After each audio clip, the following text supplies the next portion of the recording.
araw sa ating lahat. Ako si Binibining po Vijay Bacolod at ngayon ay ating tatalakayin ang Filipino sa kurikulum ng Batayang Edukasyon. Nais ko pong pakinggan ninyo at unawain ang aking mga sinabi upang magkaroon ng dagdag pang kaalaman tungkol sa paksang ito.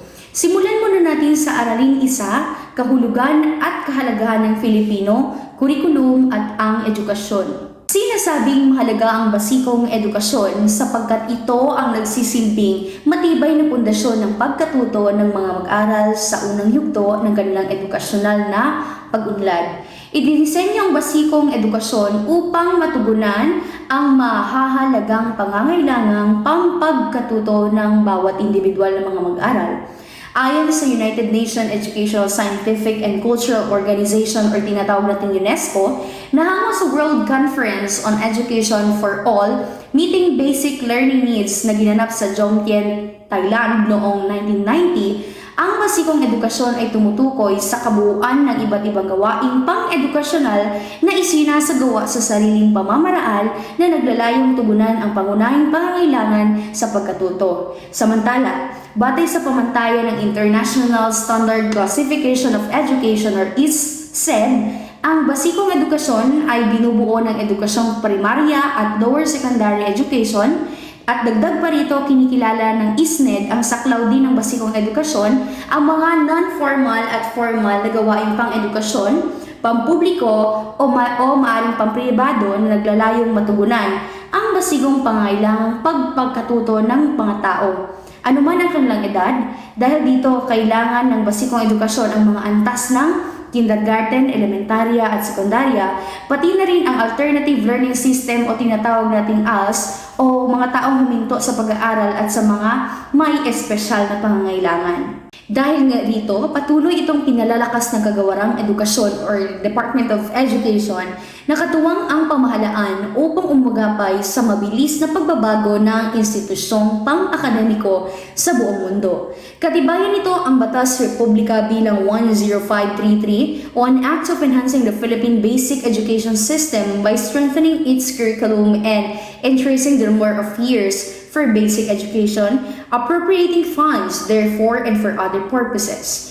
Nilayan ng batas na ito na maitatag, mapanatili at magsuportahan sa kabuuan ng sapat ang hanay ng edukasyon at magtiyak sa pagtugon upang maging ganapang isang integratibong sistema ng edukasyon na nakabatay sa pangangailangan ng tao, lipunan at bansa sa kabuuan. Alinsunod sa Section 3 ng Batas, nilalaya ng Batayang Edukasyon na tugunan ang mga pangangailangan sa batayang pagkatuto na nagkakapaloob ng pundasyon na siyang pagbabatayan ng mga kasunod na pagkatuto. Binubuo ito ng kindergarten, elementarya at mataas na paaralan, gayon din ang mga sistema ng alternatibong pagkatuto para sa mga nag-aaral na out-of-school youth at sa mga may espesyal na pangangailangan. Ngayon naman ay pag-uusapan natin ang gampanin ng Batayang Edukasyon at mga institusyon.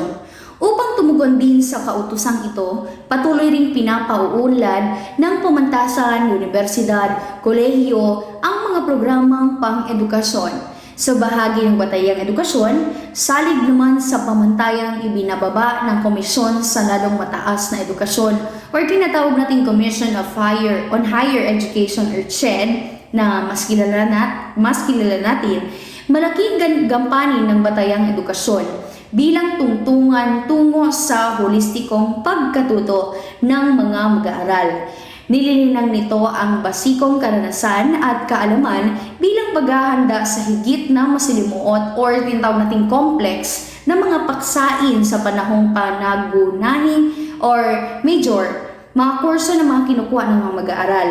Sa pagkahalatan, mahalagang nakatutugon ang Batayang Edukasyon ng bansa pababa sa mga tiyak na sektor at o institusyong pang-akademiko sa paghubog ng mga produktibo at responsableng mamamayan na nagtataglay ng mga esensyal na kasanayan, kakayahan at mga halagahang kapwa-kailangan sa habang-buhay na pagkatuto or lifelong learning at pangkabuhayan. Upang maging ganap naman ang hangaring ito, marapat na pagtuon ng pansin ang mga sumusunod. Unahin natin ang bigyang pagkakataon ang bawat mag-aaral ng pagkakataong magtamo ng dekalidad na edukasyon na nagtutugon sa pamantayang global na nakabatay naman sa pedagogikal na nilalaman ng kurikulum na naglalapit naman sa internasyonal na pamantayan. Letter B. O pangalawa, napalawak ang hangarin o sa edukasyong pansekundarya bilang paghahanda sa mga oportunidad sa kolehiyo, bokasyonal at teknikal, gayon din sa sining, palakasan at paghahanap buhay na nakatutugon sa mabilis na pagbabagong pangglobal. At letter C naman or ang kahulian, gawing learner-oriented ang edukasyon at nakatutugon sa mga pangangailangan, kognitibo at kultural na kapasidad sa isang diverse na learning environment gamit ang angkop na wikang panturo at wikang pampagkatuto, kabilang ang unang wika na ginagamit natin. Ngayon ay pag-uusapan natin ang aralin dalawa na ang kurikulum. Maliwanag na pangangailangan para sa mga kasama sa akademikong institusyon na maunawaan bilang panimula ang esensya ng kurikulum na integratibo naman sa pag-unawa sa kabuuang katuturan ng edukasyon. Para sa dalubhasa sa larang ng pagtuturo, maituturing na proseso ang isang edukasyon na ang pangunahing naglalaan nito ay lipunan na ang hangarin naman ay mapaunlad ang kanyang mamamayan. At upang mapaunlad ng tiyak ang mamamayan sa tulong ng edukasyon, kinakailangang mahusay at mahusay na mailahad o maihanda ang isang holistikong gawaing pangkaalaman at pangkasanayan at gawaing pampagkatuto. Dito ngayon pumapasok ang gampanin ng isang husay na kurikulum. Sa pagpapakahulugan nito, ayon na kay William B. Ragan o D.G. Shepherd, ang kurikulum ay isang daluyang pagpapadali kung saan ang paaralan ay may responsibilidad sa paghahatid, pagsasalin at pagsasaayos sa mga karanasang pagpagkatuto sa pamamagitan ng kurikulum. Integratibo ang karanasan at karanasang pang-edukasyonal sa pagpapaunlad ng sitwasyong panlipunan ng mga mag-aaral.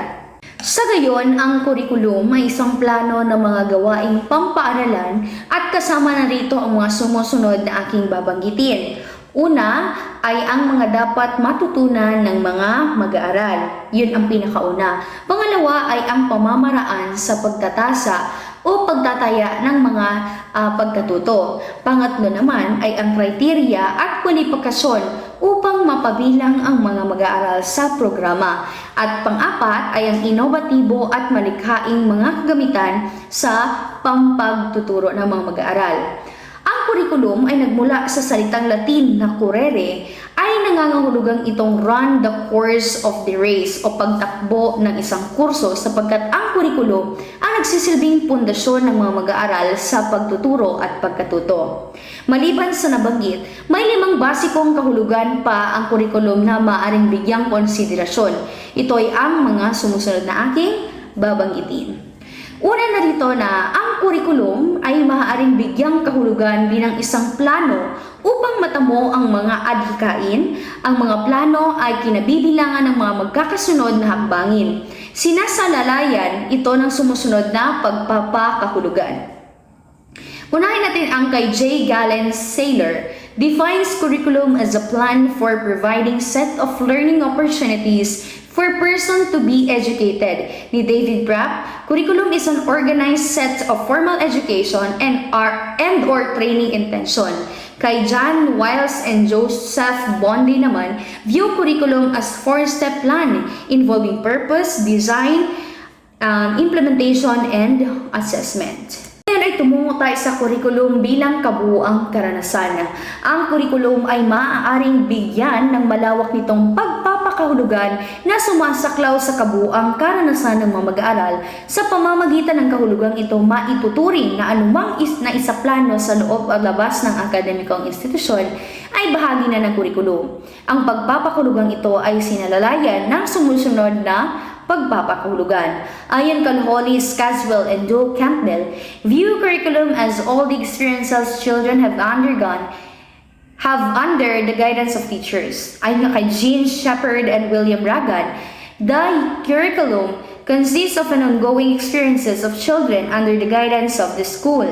Ayon nga kay Colin Mars at George Willis, views curriculum as all the experiences in the classroom that are planned and enacted.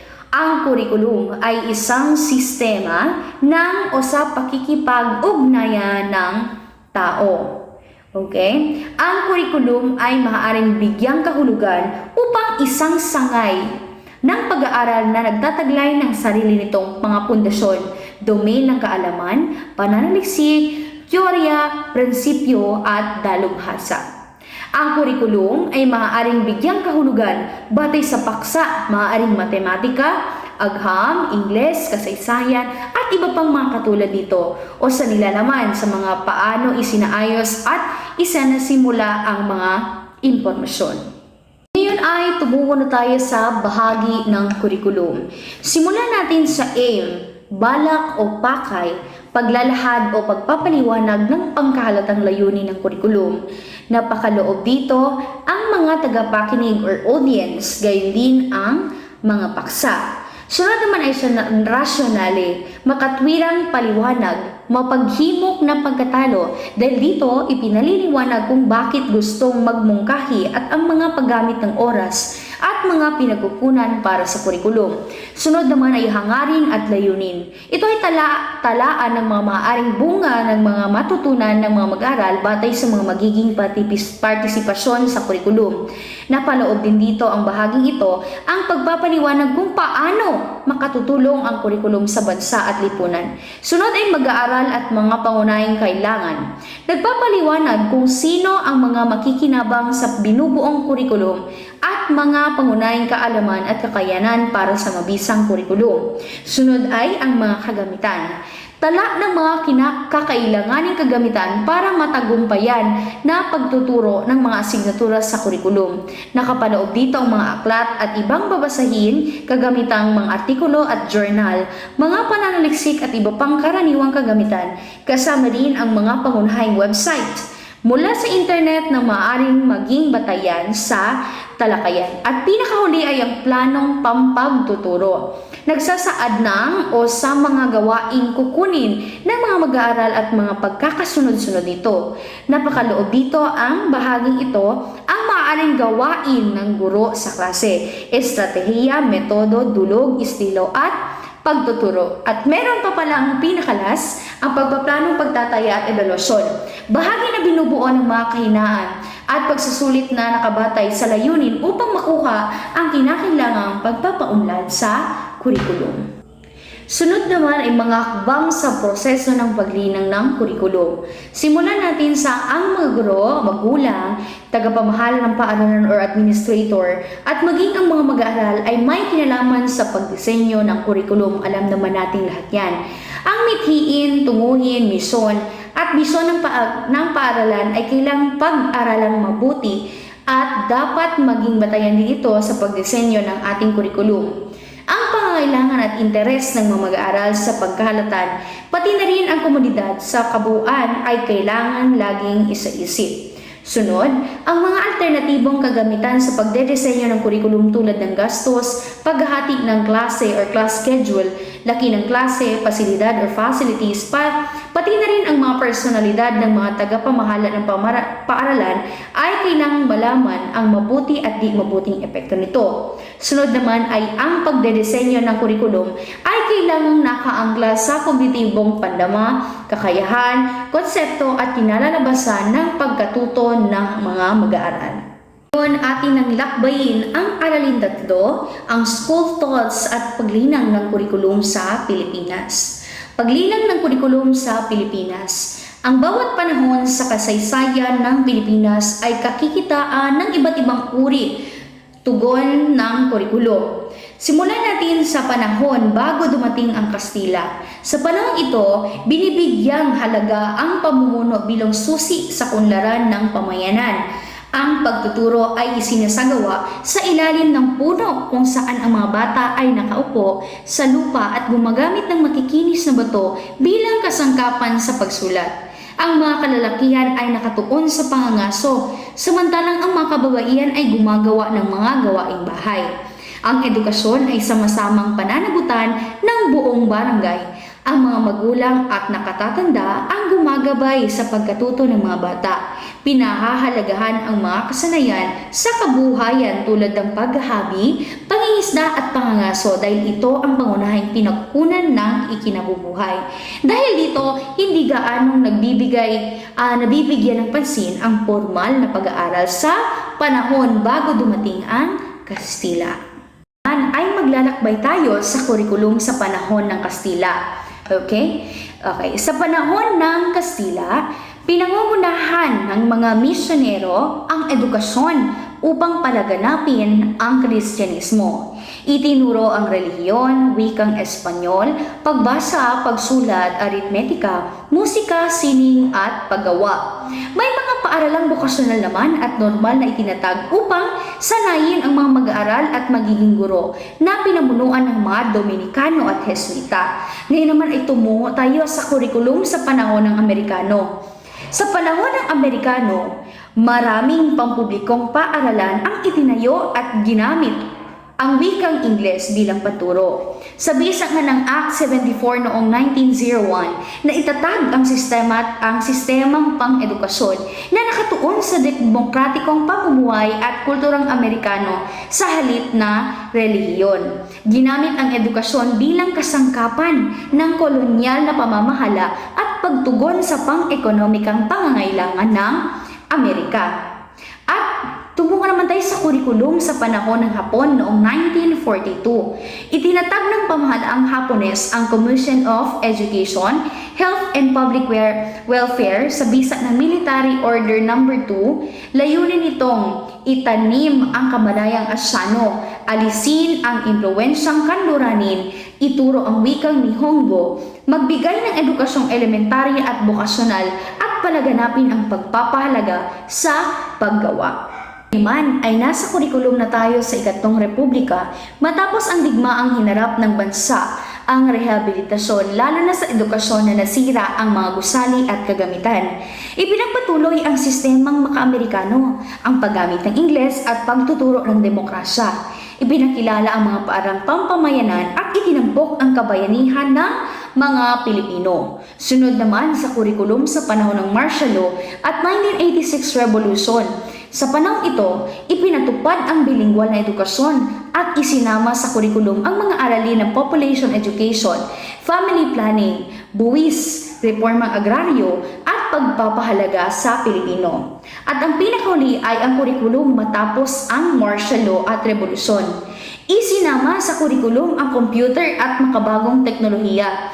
Binagyang diin ang wikang vernacular at Ingles, pati na ang inclusive at special education at mga makabagong estratehiya sa pagtuturo tulad ng multiple intelligence at learning styles.